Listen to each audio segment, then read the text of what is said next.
안녕하세요, 서호입니다. 혹시 제 썸네일 보고 들어오신 분 계신가요? 제가 영상 썸네일에 언제까지 스킨답서스만 키울 건가요? 라고 적어 놓았는데요. 식물 초보분들께 화원에서 가장 많이 권하는 식물이 바로 스킨답서스죠. 스킨답서스는 약간 음지에서도 잘 자라고 새잎도 잘 내어주고 물꽂이로도 잘 자라는 정말 적응력 갑인 식물인 것 같아요.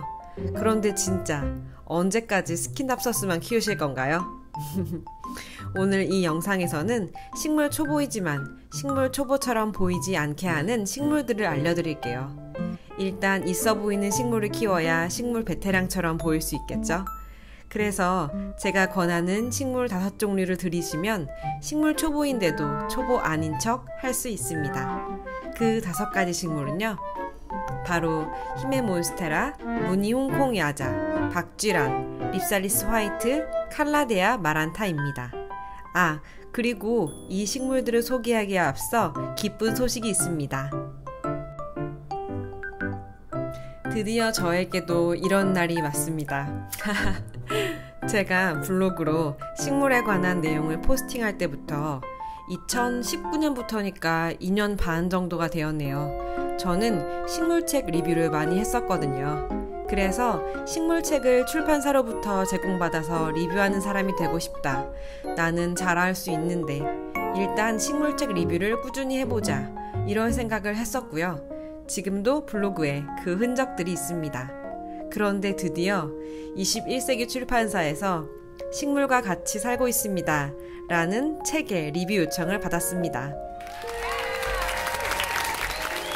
그리고 이 책을 저희 구독자님 2분께 나누어 드릴 수 있도록 출판사에서 책을 제공해 주시기로 하였습니다.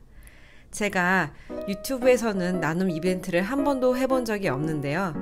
이렇게 출판사의 도움으로 나눔 이벤트를 해볼 수 있게 되었습니다. 감사합니다. 책을 받고 싶으신 분들은 식물과 같이 살고 있습니다. 책 이벤트에 참여합니다. 이런 식의 내용으로 댓글을 달아주시면 2분을 추첨하여 책을 보내드리겠습니다. 댓글은 8월 10일까지 받겠습니다. 그러니까 오늘 초보집사 티 안 내는 법에 대한 영상은 이 책, 식물과 같이 살고 있습니다. 라는 이 책의 도움을 받아서 한번 찍어봅니다. 그러면 책을 한번 살펴볼까요? 이 책은 식물집사 리피가 지었다고 하는데요. 리피는 한 명의 사람이 아니고요. 인스타그램 계정 식물집사 리피를 운영하는 운영진들입니다. 리피의 인스타그램 계정을 한번 살펴볼까요? 이렇게 식물들에 대한 기본적인 정보가 되는 게시물들을 많이 올리고요. 그리고 또 식물에 대해 어려운 점들, 여기 메뉴를 들어가 보시면 식물에 대해 어려운 점을 상담해주는 그런 코너도 운영을 하고 있습니다. 네, 정말 도움이 많이 되는 그런 계정을 운영하고 계시네요.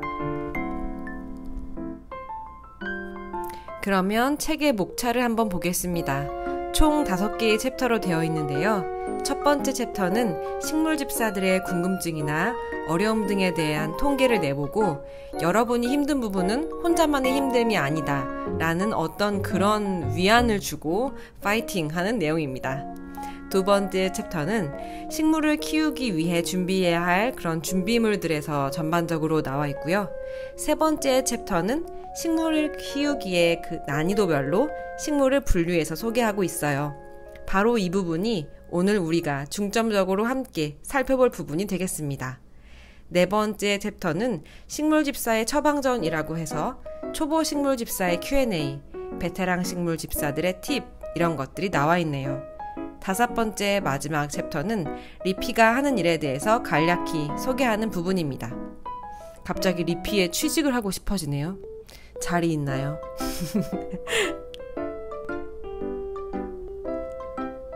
그러면 제일 궁금한 초보집사가 키우기 쉬운 난이도 하 식물을 한번 보러 갈까요? 사실 난이도 하 식물은 초보집사뿐만 아니라 베테랑 집사들의 집에도 모두 키우고 있는 식물이에요. 왜냐하면 베테랑 집사라고 할지라도 어려운 식물만 키울 수는 없거든요. 기본적으로 공간을 채우는 풍성하고도 무난한 식물이 있어야 어려운 식물도 그 속에서 빛을 낼 수 있답니다.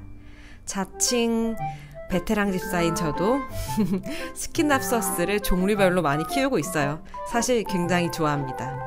저는 이렇게 냉장고 위에 두고 키우고 있고요. 그냥 스킨납서스, 마블킨, 형광 스킨납서스 막 이런 종류를 혼합해서 식재에 두고 키웁니다. 다시 책으로 돌아가서요. 난이도 하의 식물을 보면요. 한번 읽어볼게요. 몬스테라, 올리브나무, 휘카스 움베르타, 벵갈 고무나무, 아레카야자, 스투키, 금전수, 여인초, 홍콩야자, 파키라, 클루시아, 오렌지 자스민, 멕시코 소철, 셀렘, 남천, 아라우카리아, 무화과나무, 만세 선인장, 아글라오네마 스노우 사파이어, 꽃기린이 있네요. 오, 잠깐. 그런데 스킨답서스가 없어요. 뭔가 새로운 식물 트렌드를 반영한 젊은 느낌의 책, 이런 거를 인증하는 순간입니다. 저는 이 중에서 몬스테라와 홍콩야자 두 가지를 권할 거예요. 제가 키우고 있는 식물이기도 하고요. 그러면 제가 권하는 있어 보이지만 쉬운 식물 5가지를 소개해 드릴게요. 이 책에 나와 있는 식물 3가지고요. 책에는 없는 식물 2가지를 소개해 드릴 겁니다. 우선 몬스테라입니다. 몬스테라는 엄청 잘 자랍니다. 무서울 정도로 잘 자라죠. 겨울에 추위만 잘 피해주면 됩니다. 그런데 정말 너무 잘 자라서 크기가 감당이 되지 않을 수 있어요. 그래서 저는 힘의 몬스테라를 추천합니다. 힘의 몬스테라는 크기가 작고 잘 자라고 잎도 귀여워서 정말 키울 맛이 나는 아이입니다. 저는 이렇게 U자핀으로 벽에 고정시키며 키우고 있어요. 이런 식물 벽 태우면 누가 초보집사로 알겠습니까? 그래서 저는 몬스테라만큼 키우기 쉬운 아이로 힘의 몬스테라를 추천합니다. 너무 많이 자라면 잘라서 물꽂이 해두면 되고요. 물꽂이 하다가 또 뿌리가 많이 나면 이렇게 흙에 심어주면 됩니다.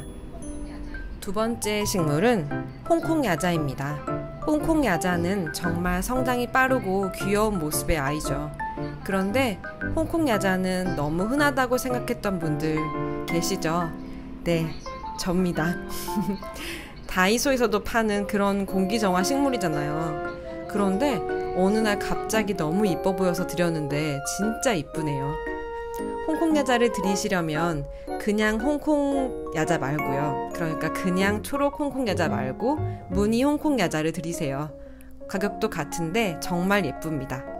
5개의 손가락 같은 잎도 귀여운데 무늬까지 정말 강추합니다.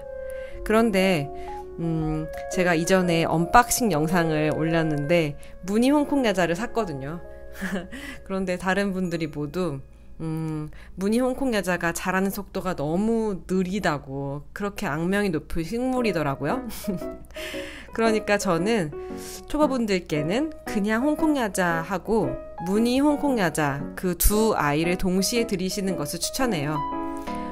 그냥 홍콩야자는 제가 이전에 일할 때 사무실에서 두고 키우던 아이가 있었는데 굉장히 잘 자라더라고요. 그래서 이 2개를 같이 두면 식물의 특성을 파악하기에도 좋고 뭔가 같은 식물을 종류별로 키우면 매니아 같고 그런 느낌이 마구마구 생겨날 것입니다. 3번째 식물은 바로 박쥐란입니다. 박쥐란은 이 책의 난이도 중에 속하는 식물로 나오는데요. 저는 초보분들에게도 이 박쥐란을 권하고 싶어요. 정말 키우기가 쉽거든요. 춥거나 덥거나 별 상관이 없이 잘 크고요. 물을 많이 줘도 적게 줘도 잘 자랍니다. 그런데 이 식물은 생김새 때문에 호불호가 많이 갈리죠. 그런데 이런 특이한 식물 하나쯤 두어야 플랜테리어가 완성된답니다. 저는 이 박쥐란을 3년을 키웠는데요. 가장 작은 유면부터 들여서 이만큼 키웠어요. 거의 방치하다시피 키우고 있는데도 이렇게 잘 자라납니다. 처음부터 저는 그 화분에 심어서 키웠어요. 그런데 어느 순간부터 이렇게 옆으로 누워버리네요. 그래도 멋지지 않나요? 정말 마음에 드는 식물입니다. 4번째 식물은 립살리스입니다. 립살리스는 책에는 소개되어 있지 않은 식물이에요. 립살리스도 정말 호불호가 갈리는 그런 모습을 가지고 있죠. 삐쭉삐쭉 이게 뭔가 싶고 선인장인가 다육인가 그리고 저게 예쁜가? 라고 생각하시는 분이 분명히 있을 거예요. 제 동생이 그랬습니다. 그런데 지금은 엄청 좋아해요. 이렇게 시원시원하게 아래로 뻗어나가며 크는 이 모습을 보면 볼수록 볼매입니다. 이런 심플하고 선을 그어놓은 것 같은 줄기는 어느 공간에나 잘 어울립니다. 일단 한번 저를 믿고 들여보세요. 박쥐란과 또 다른 매력으로 플랜테리어를 도와줍니다. 봄에 연두빛 줄기를 쭉쭉 뻗으며 자라는 모습이 정말 예쁘고요. 또 번식도 잘 되어서 가지를 잘라 흙에 꽂아두면 새로운 개체가 만들어진답니다. 립살리스는 여러 종류가 있는데 저는 립살리스 화이트를 키우고 있어요. 이렇게 매끈하고 줄기가 얇은 이런 립살리스들은 모두 비슷한 성질을 가졌을 거라고 생각이 되는데요. 제가 키워본 것은 이 립살리스 화이트 뿐이기에 저는 이 아이를 추천합니다. 그늘진 곳에서도 잘 자라고요. 저희 집은 주방 선반에서 자라고 있어요. 그리고 물을 많이 줘도 물을 적게 줘도 잘 자라는 순둥한 아이입니다. 저는 다육식물들보다는 물을 자주 주고 있어요. 5번째 식물은 칼라데아 마란타입니다. 칼라데아는 잎의 모양이나 색깔이 정말 독특해서 예쁜 식물이죠. 누가 봐도 예쁘다고 생각할 그런 식물군입니다. 그런데 칼라데아가 은근히 까다롭습니다. 잘 자라다가도 갑자기 죽어버리고요. 죽지 않아도 잎끝이 갈색으로 마르기 일쑤죠. 그런데 칼라데아 중에서도 무난한 아이가 있어요. 정말 예쁜데 무난한 마란타가 그 아이입니다. 이렇게 화려한 잎무늬를 가졌음에도 잎도 타지 않고 잘 죽지도 않는 이런 착한 식물이 있다니 정말 고마울 뿐입니다. 게다가 가격도 저렴해서 강력 추천하는 식물입니다. 저는 칼라데아 오르비폴리아와 아마그리스도 키우고 있는데요. 아마그리스도 정말 순둥하다고 하지만 일단 시장에서 보기가 어렵고요. 비쌉니다. 그런데 최근에 저도 구해서 키우고 있어요. 보셨죠? 언박싱 영상. 혹시 인터넷이나 화원에서 아마그리스를 만나시면 아마그리스를 무조건 사세요. 오르비폴리아는 까다롭기로 정말 유명한 아이니까 추천하지 않습니다. 그런데 진짜 얘는 정말 온실에서 1년 내내 크다가 여름에만 밖으로 나오는데도 이렇게 조금만 관리가 소홀하면 잎끝이 타버려요. 이 책은 식물 초보분들께 추천합니다. 이런 식물 관리법에 대한 책이 예전에도 많이 나왔잖아요.